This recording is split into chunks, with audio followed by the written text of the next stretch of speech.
दरम्यान लोकसभेचं जागा वाटप निश्चित व्हायच्या आधीच महाविकास आघाडीमधला विसंवाद चव्हाट्यावर आलाय।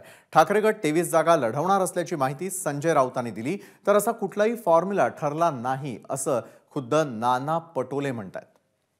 जागा वाटपाची चर्चा महाराष्ट्रातील ही महाराष्ट्रात होणार नसून ती दिल्लीमध्ये होईल आणि हायकमांड समोर होईल।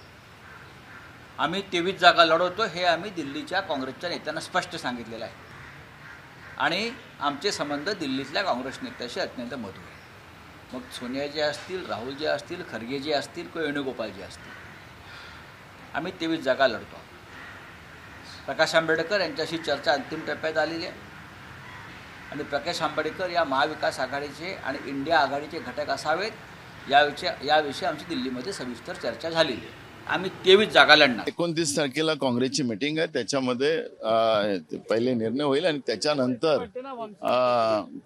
मग गटाला 20 जागा दिल्याचं बोललं। असं कुठलंही फायनल नाही झालं। बैठक 20 तारखेला नेमकी त्या बैठकीत काय होणार आहे? पण अजून फायनल नाही झालं, ते झालं की करू। संजय राऊतांना आता काय बोलायची सवय, त्याच्यामुळे मी त्यांच्यावर काही प्रतिक्रिया देणार नाही। बरोबर आहे ना, राऊत साहेब म्हणतात ते।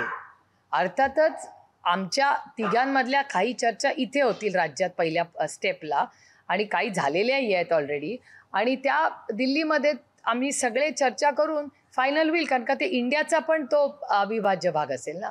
त्याच्यामुळे काही चर्चा इथे ज्या झालेल्या आहेत त्याची एक पहिली स्टेप ही दिल्लीच्या परवा उद्धवजी आले होते तेव्हा सविस्तर चर्चा ऑलरेडी झालेली आहे सीट शेअरिंग दिल्लीमध्ये। एबीपी माझा, उघडा डोळे बघा नीट।